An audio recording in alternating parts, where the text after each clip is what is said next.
ਦਰਸ਼ਕੋ break ਤੋਂ ਬਾਅਦ ਤੁਹਾਡਾ ਸਭ ਦਾ ਨਿੱਘਾ ਸਵਾਗਤ ਹੈ। ਵੀਅਰਸ ਅਸੀਂ ਚਾਹਾਂਗੇ ਕਿ ਜੇ ਤੁਸੀਂ ਟੀਵੀ 84 ਨਾਲ ਜਾਂ ਪ੍ਰੋਗਰਾਮ ਸੱਚੋ ਸੱਚ ਨਾਲ ਫੇਸਬੁੱਕ ਰਾਹੀਂ ਜੁੜੇ ਹੋ ਤਾਂ ਇਸ ਨੂੰ ਵੱਧ ਤੋਂ ਵੱਧ ਲਾਈਕ ਕਰੋ ਤੇ ਸ਼ੇਅਰ ਕਰੋ ਅਤੇ ਨਾਲ ਹੀ YouTube ਤੇ ਸਬਸਕ੍ਰਾਈਬ ਕਰੋ। ਔਰ ਜੋ ਜਿਸ ਤਰ੍ਹਾਂ ਕਿ ਪਹਿਲੇ ਸੈਗਮੈਂਟ ਤੇ ਡਾਕਟਰ ਸਾਹਿਬ ਨੇ ਆਪਣਾ ਵੀਕਐਂਡ ਤੁਹਾਡੇ ਨਾਲ ਸ਼ੇਅਰ ਕੀਤਾ, ਆਈ ਹੋਪ ਤੁਹਾਨੂੰ ਸਾਰਿਆਂ ਨੂੰ ਪਸੰਦ ਆਇਆ ਹੋਵੇਗਾ। ਹੁਣ ਆਪਾਂ ਗੱਲ ਕਰਨ ਜਾ ਰਹੇ ਹਾਂ ਅੱਜ ਦੇ ਅਗਲੇ ਅਹਿਮ ਇਸ਼ੂ ਦੀ। ਆਪਾਂ ਡਾਕਟਰ ਸਾਹਿਬ ਕੋਲੋਂ ਵਿਚਾਰ ਸੁਣਦੇ ਹਾਂ। ਜੀ ਡਾਕਟਰ ਸਾਹਿਬ ਕੀ ਕਹਿਣਾ ਚਾਹੋਗੇ?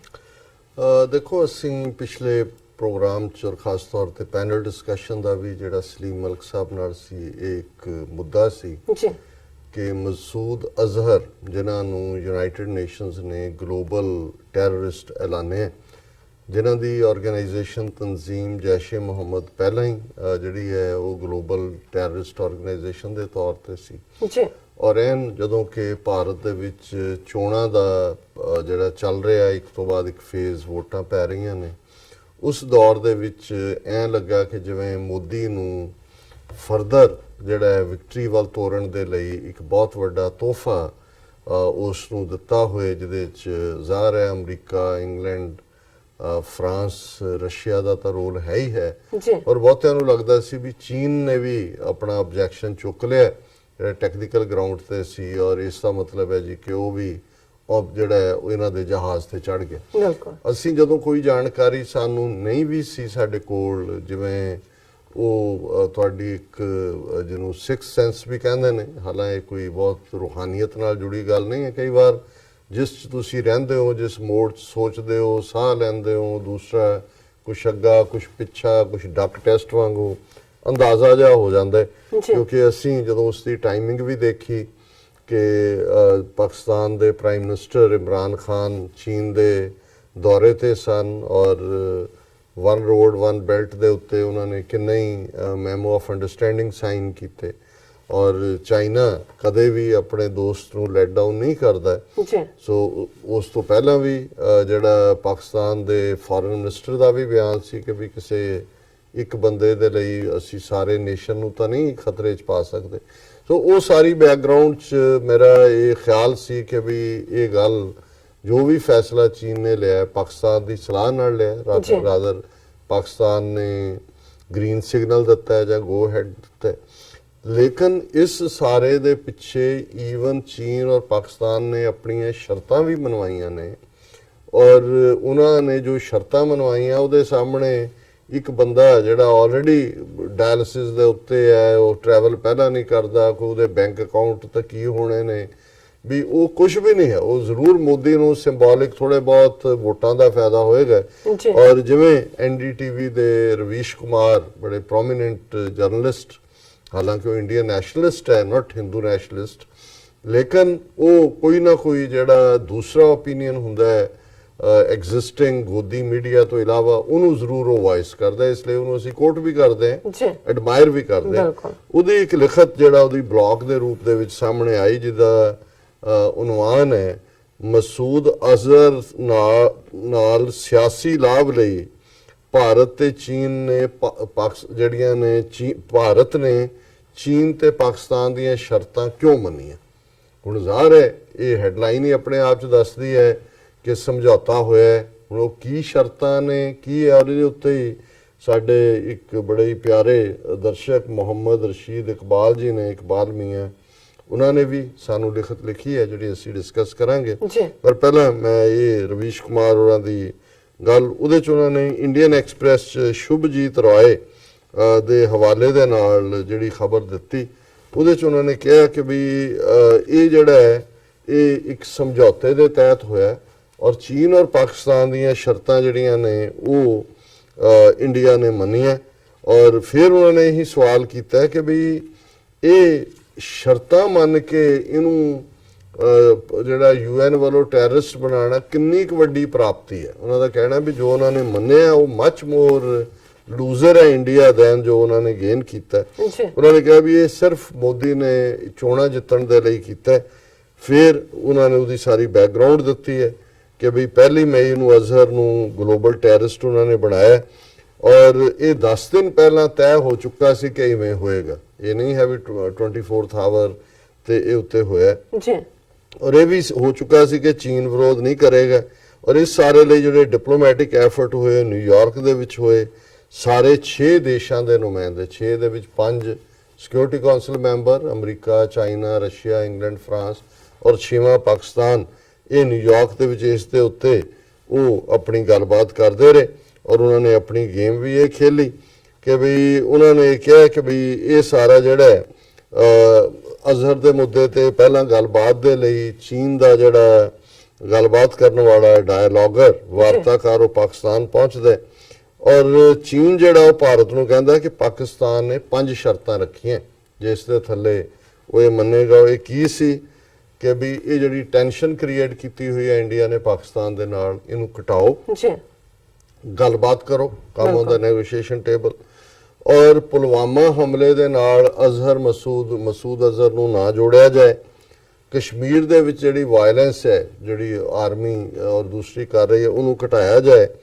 ਔਰ ਜੇ ਇਸ ਨੂੰ ਉਹਨਾਂ ਨੇ ਨਾ ਮੰਨਿਆ ਭਾਰਤ ਨੇ, ਤੇ ਫਿਰ ਜਿਹੜਾ ਚੀਨ ਜਿਹੜਾ ਉਹਨੇ ਕਨਵੇ ਕੀਤਾ ਵੀ ਅਸੀਂ ਜਿਹੜਾ ਉਹ ਬੱਜ ਨਹੀਂ ਕਰਾਂਗੇ ਸਾਰੇ ਤੋਂ।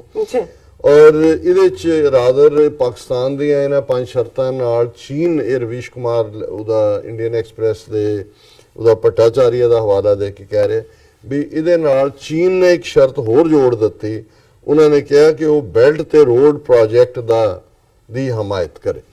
ਔਰ 2017 ਚ ਕਿਉਂਕਿ ਭਾਰਤ ਨੇ ਇਹਦਾ ਵਿਰੋਧ ਕੀਤਾ ਸੀ ਔਰ ਭਾਰਤ ਦਾ ਤਰਕ ਇਹ ਸੀ ਜੀ ਕਿਉਂਕਿ ਜਿਹੜੀ ਰੋਡ ਹੈ ਇਹ ਉਸ ਕਸ਼ਮੀਰ ਚੋਂ ਗੁਜ਼ਰਦੀ ਹੈ ਜਿਹੜਾ ਪਾਕਿਸਤਾਨ ਆਕੂਪਾਈਡ ਹੈ ਔਰ ਜਾਂ ਪਾਕਿਸਤਾਨ ਨੇ ਜਿਹੜਾ ਚੀਨ ਨੂੰ ਦਿੱਤਾ ਔਰ ਅਸੀਂ ਉਹਨੂੰ ਨਹੀਂ ਮੰਨਦੇ, ਇਸ ਲਈ ਉਹਨਾਂ ਨੇ ਵਿਰੋਧ ਕੀਤਾ ਸੀ। ਔਰ ਇਹ ਜਿਹੜਾ ਔਰ ਇਹਦੇ ਨਾਲ ਸਾਡੀ ਜਿਹੜੀ ਹੈ ਪੋਲੀਟੀਕਲ ਸੋਵਰਨਟੀ 'ਚ ਦਖਲਅੰਦਾਜ਼ੀ ਹੈ। ਪਰ ਹੁਣ ਚੀਨ ਇਸ ਗੱਲ ਦੇ ਉੱਤੇ ਅੜ ਗਿਆ। ਚੀਨ ਨੇ ਇਹ ਕਿਹਾ ਕਿ ਬਈ ਕੋਈ ਪਾਕਿਸਤਾਨ ਵੀ ਫਿਰ ਇਸ ਗੱਲ ਦੇ ਉੱਤੇ ਬੱਜ ਨਹੀਂ ਕਰੇਗਾ ਕਿ ਬਈ ਇਹ ਜਿਹੜਾ ਭਾਰਤ ਨੇ ਕਿਹਾ ਜੀ ਮਸੂਦ ਤਾਂ ਇੱਕ ਬੰਦਾ ਪਾਕਿਸਤਾਨ ਵਿੱਚ ਕਿੱਥੋਂ ਆ ਗਿਆ, ਉਹਨੇ ਕਿਹਾ ਵੀ ਨਹੀਂ, ਇਹ ਜਿਹੜਾ ਇਸੇ ਦੌਰਾਨ ਇਹ ਗੱਲਬਾਤ ਪਹਿਲਾਂ ਚੱਲ ਰਹੀ ਸੀ, ਫਿਰ ਆਪਰੇਸ਼ਨ ਬਾਲਾਕੋਟ ਹੋ ਗਿਆ, ਪਾਕਿਸਤਾਨ ਜਵਾਬੀ ਕਾਰਵਾਈ ਕਰਦਾ ਹੈ, ਵਿੰਗ ਕਮਾਂਡਰ ਬਿਨੰਦਰ ਨੂੰ ਵਾਪਸ ਕਰ ਦਿੰਦਾ ਹੈ, ਦੋਨਾਂ ਦੇਸ਼ਾਂ ਦੇ ਵਿੱਚ ਜਿਹੜਾ ਤਣਾਅ ਹੈ ਉਹ ਘੱਟ ਹੋ ਜਾਂਦਾ ਹੈ ਔਰ ਤਣਾਅ ਘੱਟ ਕਰਨ ਦੀ ਪਾਕਿਸਤਾਨ ਦੀ ਪਹਿਲੀ ਸ਼ਰਤ ਪੂਰੀ ਹੋ ਜਾਂਦੀ ਹੈ ਕਿ ਵੀ ਇਹ ਜਿਹੜਾ ਇਹਨਾਂ ਨੇ ਜੰਗ ਦਾ ਕਰ ਰਹੇ ਸੀ। ਹੁਣ ਬਾਕੀ ਸ਼ਰਤਾਂ ਦੇ ਉੱਤੇ ਗੱਲ ਹੋਣੀ ਸੀ ਕਿ ਪਾਕਿਸਤਾਨ ਨਹੀਂ ਸੀ ਚਾਹੁੰਦਾ ਵੀ ਜਦੋਂ ਮਸੂਦ ਅਜ਼ਹਰ ਦਾ ਜ਼ਿਕਰ ਹੋਏ ਉਹਦੇ ਵਿੱਚ ਕਸ਼ਮੀਰ ਦੇ ਵਿੱਚ ਜਿਹੜੀਆਂ ਦਹਿਸ਼ਤਗਰਦ ਘਟਨਾਵਾਂ ਨੇ ਸਮੇਤ ਪੁਲਵਾਮਾ ਦੇ, ਉਹਨੂੰ ਮਸੂਦ ਅਜ਼ਹਰ ਨਾਲ ਜੋੜਿਆ ਜਾਏ। ਔਰ ਇਹ ਜਿਹੜਾ ਭਾਰਤ ਨੇ ਤਾਂ ਪੁਲਵਾਮਾ ਦੇ ਆੜ ਦੇ ਵਿੱਚ ਹੀ ਮਸੂਦ ਦੇ ਖਿਲਾਫ ਆਪਣਾ ਕੇਸ ਬਿਲਡ ਕੀਤਾ ਸੀ। ਫਿਰ ਅਪ੍ਰੈਲ ਦੇ ਮਹੀਨੇ 'ਚ ਇਹ ਪੂਰੀ ਟਾਈਮ ਲਾਈਨ ਦੇ ਰਿਹਾ ਵੀ ਕਦੋਂ ਕੀ ਹੋਇਆ ਕਿ ਅਪ੍ਰੈਲ 'ਚ ਜਿਹੜਾ ਬੈਲਟ ਐਂਡ ਰੋਡ ਪ੍ਰੋਜੈਕਟ ਨੂੰ ਲੈ ਕੇ ਗੱਲਬਾਤ ਅੱਗੇ ਵਧਦੀ ਹੈ। ਅਮਰੀਕਾ ਨੇ ਚੀਨ ਨੂੰ ਕਿਹਾ ਕਿ ਉਹ ਜਲਦੀ ਫੈਸਲਾ ਕਰੇ, ਨਹੀਂ ਤਾਂ ਜਿਹੜਾ ਯੂਨਾਈਟਿਡ ਨੇਸ਼ਨਸ ਦੇ ਵਿੱਚ ਜਨਰਲ ਅਸੈਂਬਲੀ ਦੇ ਵਿੱਚ ਖੁੱਲੀ VOTING ਹੋਏਗੀ ਇਸ ਇਸ਼ੂ ਦੇ ਉੱਤੇ, ਕਿਉਂਕਿ ਭਾਰਤ ਅਮਰੀਕਾ ਦੇ ਨਾਲ ਵੀ ਜਿਹੜਾ ਉਹ ਕਰ ਰਿਹਾ ਸੀ ਤੇ ਅਮਰੀਕਾ ਆਪਣਾ, ਹੁਣ ਚੀਨ ਨੇ ਇਸ ਮੁੱਦੇ ਦੇ ਉੱਤੇ ਜਿਹੜਾ ਬੈਲਟ ਐਂਡ ਰੋਡ ਪ੍ਰੋਜੈਕਟ ਹੈ ਉਹਦੀ ਮੁਖਾਲਫਤ ਘਟਵਾਈ। ਅਮਰੀਕਾ ਨੇ ਭਾਰਤ ਤੋਂ ਮਨਾਇਆ ਕਿ ਈਰਾਨ ਤੋਂ ਆਇਲ ਨਹੀਂ ਲੈਣਾ। ਪਾਕਿਸਤਾਨ ਨੇ ਕਿਹਾ ਕਿ ਜੀ ਬਿਲਕੁਲ ਟੈਨਸ਼ਨ ਘੱਟ ਕਰੋ ਔਰ ਇਹਨੂੰ ਇਹ ਜਦੋਂ ਇਹਨੂੰ ਮੰਨਿਆ ਜਾਂਦਾ ਹੈ ਕਿ ਟੈਰਰਿਸਟ ਹੈ, ਇਹਨੂੰ ਪੁਲਵਾਮਾ ਔਰ ਕਸ਼ਮੀਰ 'ਚ ਨਾ ਜੋੜਿਆ ਜਾਏ ਔਰ ਗੱਲਬਾਤ ਨੂੰ ਅੱਗੇ ਤੋਰੋ। ਹੁਣ ਇਧਰ ਭਾਰਤ ਤਿਆਰ ਹੋ ਗਿਆ ਕਿ ਉਹ ਚੀਨ ਦੇ ਬੈਲਟ ਐਂਡ ਰੋਡ ਦੇ ਬਾਰੇ ਕੋਈ ਬਿਆਨ ਨਹੀਂ ਦੇਗਾ, ਲੇਕਿਨ ਜਿਹੜਾ ਉਹ ਇਸ ਲਈ ਚੁੱਪ ਰਹੇਗਾ, ਪਰ ਉਹ ਅਜੇ ਇਹਨੂੰ ਹਮਾਇਤ ਨਹੀਂ ਦੇਗਾ। ਤੇ ਉਧਰ ਪਾਕਿਸਤਾਨ ਨੇ ਵੀ ਇਹ ਇਸ਼ਾਰਾ ਦੇ ਦਿੱਤਾ ਕਿ ਉਹਨੂੰ ਕੋਈ ਗਲੋਬਲ ਟੈਰਰਿਸਟ ਡਿਕਲੇਅਰ ਕਰਨ 'ਚ ਉਹਦੇ ਕੋਈ ਇਤਰਾਜ਼ ਨਹੀਂ ਹੈ ਕਿਉਂਕਿ ਉਸ ਦੀਆਂ ਸ਼ਰਤਾਂ ਪੂਰੀਆਂ ਹੋ ਚੁੱਕੀਆਂ ਸੀ।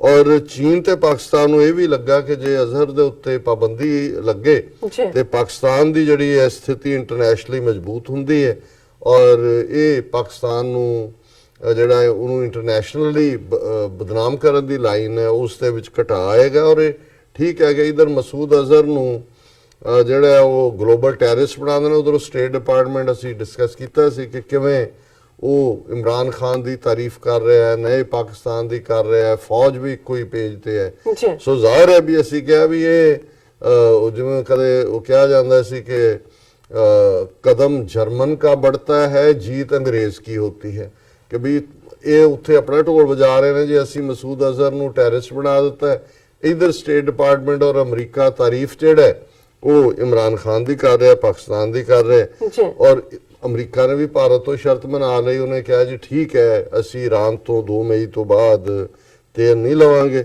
और ये जिहड़ा है इस सारे चों अल्टीमेटली उन्हें कहा कि 22 अप्रैल ਨੂੰ ਉਹਨਾਂ ਦਾ ਭਾਰਤ ਦਾ ਜਿਹੜਾ ਫੋਰਨ ਸੈਕਟਰੀ ਹੈ ਵਿਜੇ ਗੋਖਲੇ ਉਹ ਬੀਜਿੰਗ ਜਾਂਦਾ ਹੈ, ਦੋਨਾਂ ਦੇਸ਼ਾਂ ਦੇ ਵਿਚਕਾਰ ਡੀਲ ਹੁੰਦੀ ਹੈ ਔਰ ਮਸੂਦ ਅਜ਼ਹਰ ਨੂੰ ਪੁਲਵਾਮਾ ਹਮਲੇ ਤੋਂ ਅਲੱਗ ਕਰ ਦਿੱਤਾ ਜਾਂਦਾ ਹੈ। ਹੁਣ ਇਹ ਹੈ ਕਿ ਉਹਨੂੰ ਗਲੋਬਲ ਟੈਰਰਿਸਟ ਤਾਂ ਬਣਾ ਦਿੱਤਾ ਗਿਆ ਹੈ, ਪਰ ਇਸ ਸਭ ਚੋਂ ਭਾਰਤ ਨੇ ਕੀ ਖੱਟਿਆ? ਉਹਨੇ ਸ਼ਰਤਾਂ ਵੀ ਮੰਨੀਆਂ, ਪਾਕਿਸਤਾਨ ਦੀਆਂ ਵੀ, ਚੀਨ ਦੀਆਂ ਵੀ, ਅਮਰੀਕਾ ਦੀਆਂ ਵੀ, ਔਰ ਅਖੀਰ 'ਚ ਇਹਨੇ ਕਿਹਾ ਰਵੀਸ਼ ਕੁਮਾਰ ਨੇ ਕਿ ਭਾਰਤ ਇਹਨੂੰ ਆਪਣੀ ਜਿੱਤ ਦੱਸ ਰਿਹਾ ਹੈ, ਪਰ ਭਾਰਤ ਇਸ ਅਖੌਤੀ ਜਿੱਤ ਤੱਕ ਪਹੁੰਚਣ ਲਈ ਜਿਹੜੀ ਸੌਦੇਬਾਜ਼ੀ ਕੀਤੀ ਹੈ ਉਹਨੂੰ ਛੁਪਾ ਰਿਹਾ। ਹੁਣ ਕੱਲ ਨੂੰ ਜੇ ਮੋਦੀ ਇਹਨੂੰ ਵੀ ਸਰਜੀਕਲ ਸਟ੍ਰਾਈਕ ਹੈ ਤੇ ਲੋਕਾਂ ਦਾ ਇਹ ਜਾਣਨ ਦਾ ਹੱਕ ਹੋਏਗਾ ਕਿ ਪ੍ਰਧਾਨ ਮੰਤਰੀ ਮੋਦੀ ਨੇ ਇਲੈਕਸ਼ਨ ਦੇ ਵਿੱਚ ਬੈਨੀਫਿਟ ਲੈਣ ਦੇ ਲਈ ਪਾਕਿਸਤਾਨ ਤੇ ਚੀਨ ਦੀਆਂ ਸ਼ਰਤਾਂ ਕਿਉਂ ਮੰਨੀਆਂ। ਔਰ ਪਰ ਉਹਨੇ ਕਿਹਾ ਜੀ ਕਿਉਂਕਿ ਇਹ ਇਦਾਂ ਦੀਆਂ ਖਬਰਾਂ ਉੱਥੋਂ ਦੇ ਇੰਡੀਆ ਦੇ ਮੀਡੀਆ 'ਚ ਨਹੀਂ ਛਪਦੀਆਂ, ਹਿੰਦੀ ਚੈਨਲਾਂ ਤੇ ਵੀ ਨਹੀਂ ਦਿਖਾਈ ਜਾਂਦੀਆਂ, ਜਨਤਾ ਹਨੇਰੇ 'ਚ ਹੈ। ਔਰ ਪ੍ਰਧਾਨ ਮੰਤਰੀ ਨੂੰ ਇਹ ਸਾਰਾ ਮੀਡੀਆ ਇਹ ਕਹਿ ਰਿਹਾ ਕਿ ਉਹਦੇ ਹੱਥ 'ਚ ਟਾਰਚ ਨਹੀਂ ਹੈ, ਉਹਨੇ ਸੂਰਜ ਫੜਿਆ ਹੋਇਆ ਉਸ ਹਨੇਰੇ ਨੂੰ ਦੂਰ ਕਰਨ ਦੇ ਲਈ। ਸੋ ਰਵੀਸ਼ ਕੁਮਾਰ ਨੇ ਬਿਲਕੁਲ ਜਿਹੜਾ ਇਹ ਹੁਣ ਇਹਨੂੰ ਕਹਿੰਦੇ ਨੇ ਕਿ ਜਿਹੜੇ ਮਿਸਿੰਗ ਲਿੰਕ ਜਾਂ ਡਾਟ ਸੀ ਉਹ ਕਲੀਅਰ ਕਰ ਦਿੱਤੇ। ਔਰ ਜਿਵੇਂ ਮੈਂ ਦੱਸਿਆ ਕਿ ਮੁਹੰਮਦ ਰਸ਼ੀਦ ਇਕਬਾਲ ਮੀਆਂ ਜੀ ਨੇ ਸਾਨੂੰ ਲਿਖਿਆ, ਉਹਨਾਂ ਨੇ ਕਿਹਾ China, Pakistan and Masood Azhar, Indian role and support of PTM, ਜਿਹੜਾ ਅਸੀਂ ਉਹਦਾ ਜ਼ਿਕਰ ਕਰਾਂਗੇ ਉਹਨਾਂ ਦੇ ਲਫ਼ਜ਼ਾਂ 'ਚ। ਜੀ ਰਿਸਪੈਕਟਡ ਡਾਕਟਰ ਸਾਹਿਬ and respected sister Neelam Kaur, ਅਸਲਾਮ ਅਲੈਕਮ, ਸਤਿ ਸ੍ਰੀ ਅਕਾਲ sir. I watched your program that was telecast on 1st of May in which you discussed the matter of Masood Azhar and China's support and role in this matter. You also said that China does not object to it, will be a joint move of China and Pakistan. In my opinion, your thinking and guess is 100% correct.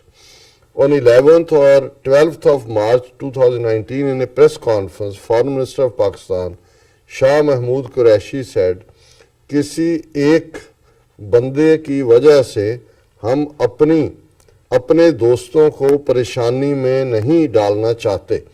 He was pointing towards the matter of Maulana Masood Azhar and China, but at that time China stand against the resolution. I was astonished on the move of China at that time, but now I understand why Shah Mahmood Qureshi gave that statement. ਅਸੀਂ already discuss ਕੀਤਾ ਹੈ। ਉਹਨਾਂ ਨੇ ਕਿਹਾ ਜੀ ਤੁਸੀਂ ਬਿਲਕੁਲ ਠੀਕ ਹੈ ਕਿ ਮਸੂਦ ਅਜ਼ਹਰ ਨੂੰ ਟੈਰਰਿਸਟ ਬਣਾਉਣਾ ਗਲੋਬਲ ਇਹ ਚਾਈਨਾ ਔਰ ਪਾਕਿਸਤਾਨ ਦੀ ਮਰਜ਼ੀ ਬਿਨਾਂ ਨਹੀਂ ਹੋ ਸਕਦਾ। ਉਹਨਾਂ ਨੇ ਕਿਹਾ ਜੀ ਫੋਰਨ ਮਿਨਿਸਟਰ ਨੇ ਤਾਂ ਆਲਰੇਡੀ ਕਿਹਾ ਕਿ ਵੀ ਅਸੀਂ ਇੱਕ ਇਨਸਾਨ ਕਰਕੇ ਆਪਣੇ ਦੋਸਤ ਨੂੰ ਜਿਹੜਾ ਹੈ ਉਹ ਪਰੇਸ਼ਾਨੀ 'ਚ ਨਹੀਂ ਪਾ ਸਕਦੇ, ਇਸ ਦੀ ਇੰਡੀਕੇਸ਼ਨ ਦੇ ਦਿੱਤੀ ਸੀ।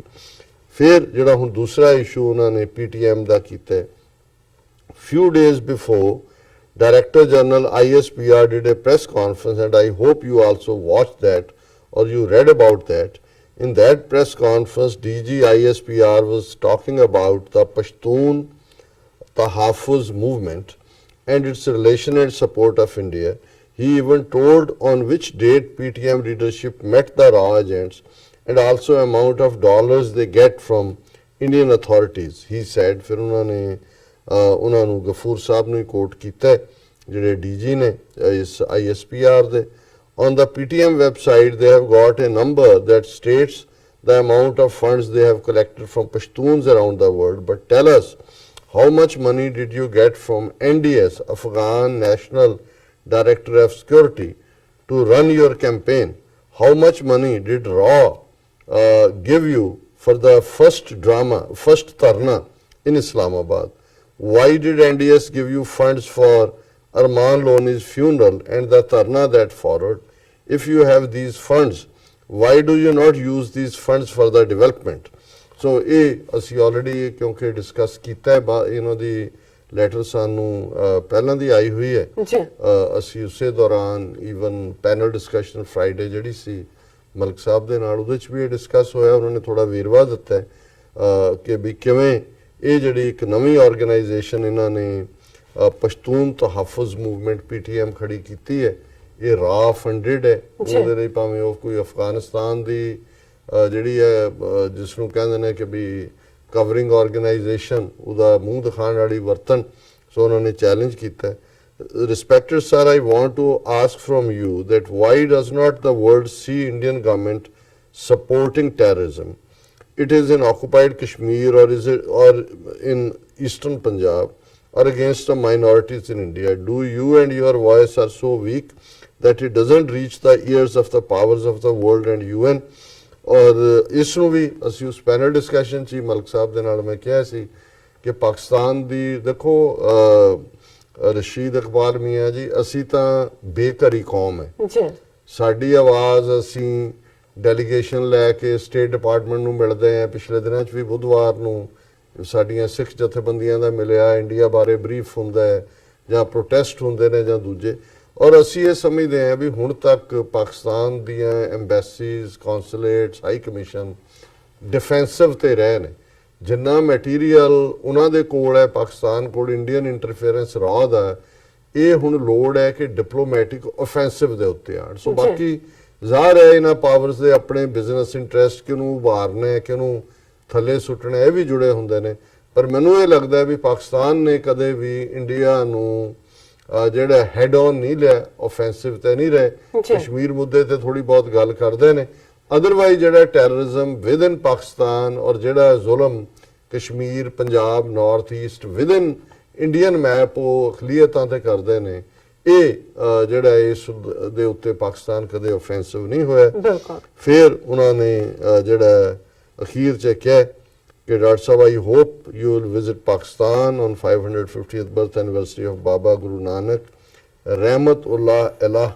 We Muslims said these words with the name of Sufiye Ikram.